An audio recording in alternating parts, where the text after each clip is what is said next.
Steel Vengeance is one of the most widely accepted world-class coasters in the world. This is likely due to the fact that most people think that it is the best coaster at one of the most sought-after parks in the world by enthusiasts, that park being the one and only Cedar Point. A lot of people have been to Cedar Point, so many people have had the chance to get a ride on this coaster. I have personally not been to the park since 2017, so it makes it tough for me to judge all the hype properly. However, from what I've heard, this is without a doubt one of the most praised coasters in the world. Even if you don't think Steel Vengeance is the best coaster in the world, it's hard to argue that Steve isn't the consensus pick for the best coaster in the world. In fact, this is my #1 bucket list coaster to date, so I guess I fit into that group. This makes me, and probably a lot of you, ask the question of what could beat out Steel Vengeance and spark a real controversy what the best coaster in the world is. Tony Clark actually implied that Cedar Point could top Steel Vengeance in the future, which sounds absolutely nuts. I agree that this is crazy for Cedar Point at the least, but what about for other parks? Could another RMC top Steel Vengeance? Could we see something from Intamin that could? Does Vekoma or Mach have something up their sleeve that could top it? Well, today, we'll be exploring all those possibilities and more. I'll be splitting up my ideas into 2 parts. What could Cedar Point do to beat Steel Vengeance, and what everyone else could do. Before we hop into that, make sure to give this video a big thumbs up and subscribe to the channel for more content like this coming soon. What could Cedar Point do to top Steel Vengeance? At some point, Cedar Point will probably indeed look to top Steel Vengeance one way or another. Any good park should always be looking to improve upon their collection of rides, and Cedar Point is definitely no exception. I'm not necessarily saying it'll be their next coaster that'll top Steel Vengeance, but I think it'll be something in the near future. For Cedar Point, there needs to be some ground rules to keep things realistic. First up, Cedar Point will probably look to avoid Intamin. Intamin and Cedar Fair are not currently on good terms, this makes for an unlikely pairing. Maybe in 20 years this could change, but we're talking about the next 5 to 10 years, so this is ruled out. Obviously, any sort of traditional RMC is ruled out based on what we're trying to beat. I'd probably rule out B&M as well, because the only model we've seen in them that would actually have a chance in this fight is a B&M Giga, and the park already has a Giga, so there's no reason for them to install that at all. Now that we got some ground rules out of the way, let's hop into some of our options. Our first option is a full-scale SNS 4D coaster. No, I'm not talking about the Joker, I'm talking about something like Engineika. From the few opinions I've heard, Engineika is absolutely insane. That is probably what it will take to beat Steel Vengeance. But the problem with that is that it might turn a lot of your audience off. A lot of people don't like I-305 or Skyrush, so it would be hard to get the majority of the community behind this. This would make it very hard to top Steel Vengeance, but I think if SNS made a layout that was even better than Engineika's, and made the coaster like 300 feet tall or something, it might actually have a chance. I don't actually know what it would need layout wise, but it probably would take brilliance at the very least, and hopefully that would be enough to spark a debate about what the best coaster at Cedar Point would be, but even that is still a bit of a stretch. For one, Engineika was designed by Alan Schilke, so that makes things a little bit more complicated. So far, we haven't seen anyone come even close to topping any of Alan Schilke's work in terms of creativeness, so that makes it a really tough out. I'm not really sure what SNS can do to fill his void, so that is another issue. Another huge issue is that Engineika costs just short of $30 million, which is very costly even for Cedar Point. Also, this ride would take up a huge plot of land that Cedar Point doesn't have currently. I do think that Cedar Point would go all out and do whatever it takes to top Steel Vengeance. Another benefit of getting a coaster like this is that they could get an insanely unique attraction that most parks don't have. I could see Cedar Point adding a 4D coaster, but would it be better than Steel Vengeance? Probably not. The second option I could see is a Vekoma Hyper. We've seen some really cool stuff out of New Vekoma, and they made some top-notch coasters. New Vekoma Hyper could be really good. The Energy Landia Vekoma Hyper looked like it had tons of potential. I think Vekoma could even expand on that layout and make it so it could directly compete with Steel Vengeance. Vekoma has shown some great stuff over the last few years, so maybe in 5 years or so they might definitely have something that could beat Steel Vengeance.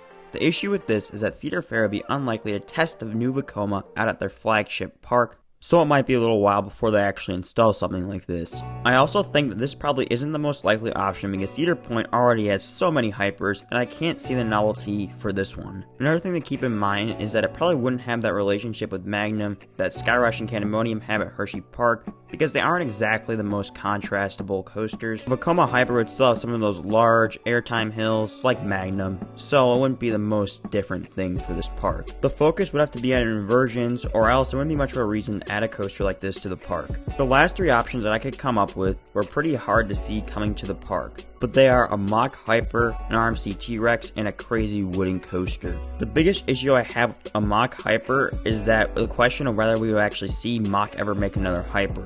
We've only seen 2 Mach Hypers, and the last one was built in 2017, and the Mach Hyper model hasn't even reached America yet. It seems like Mach has turned in a different direction to other things since those coasters were built.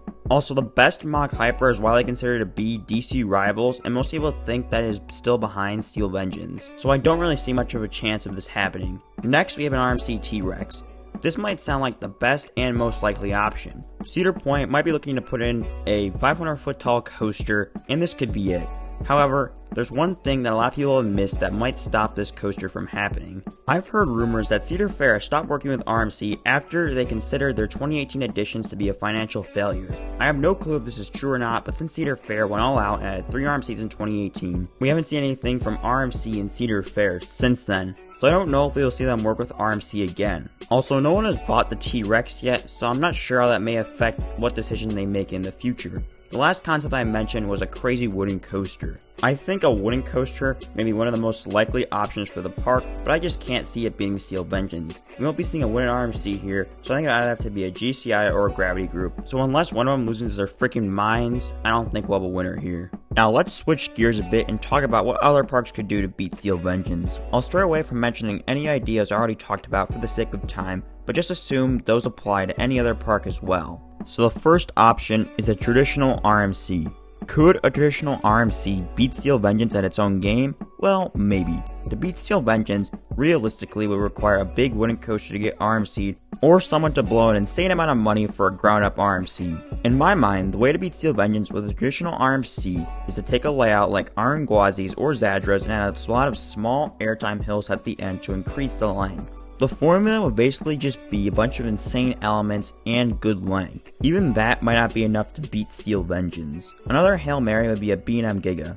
It would probably take an absolute perfect layout to beat Steel Vengeance with a B&M Giga. You'd probably have to take Fury's layout and greatly expand upon the length and probably increase the number of significant elements. But here's the main problem with that: the cost. Orion is shorter than Fury and still manages to cost $30 million. I don't see Cedar Fair putting another Giga coaster for a while, and I don't think that there's many parks out there that would even consider buying something like this. The last and most likely option to beat Steel Vengeance is an Intamin. Intamin provides the best chance out of any company to make a ride that could top Steel Vengeance, and maybe it has already been announced. Intamin is set to debut multiple coasters that should compete to be a top 10 coaster in the world. One of those coasters is Pantheon. Pantheon should be everything a 2020 Intamin Blitz coaster should be and more. I don't necessarily think this ride will beat Steel Vengeance, but I think it will showcase Intamin's potential. Another coaster that could be the best coaster in the world when it opens is Velocicoaster. This ride might not have the layout to beat Steve, but combined with Universal's excellent theming, who knows how high Velocicoaster will end up ranking. So I think that Intamin in the wait. You guys really didn't think I forgot about Conda, did you? This coaster is probably the front runner to beat Steel Vengeance. This ride kind of looks like if you took X-Fish and G-Force and mixed it with all the modern day hypercoaster elements. It's really hard to see this ride not competing for best coaster in the world. And even if it doesn't seem to get that title, Intamin will probably make something even better than this, so we'll just have to wait until one of these American parks goes to get one, and then we'll understand. I hardly knew anything about Conda until recently, and a couple of pictures had me agreeing that I'll probably be the best coaster of 2021.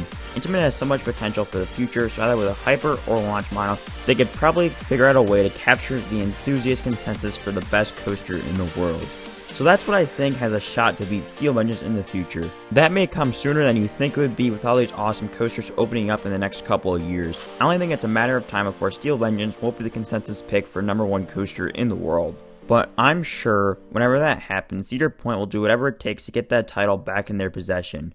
But that's what I think. What models or coasters do you think could beat Steel Vengeance? Tell me down in the comments below. I don't have the best knowledge of all the newest coaster models in the world, so if you have anything that I didn't mention, make sure to tell me below in the comments. Make sure to give this video a like if you enjoyed and want to help support the channel, and subscribe for more videos like this coming soon. But with all that being said, I'd like to thank you all for watching, and I'll see you all in the next video.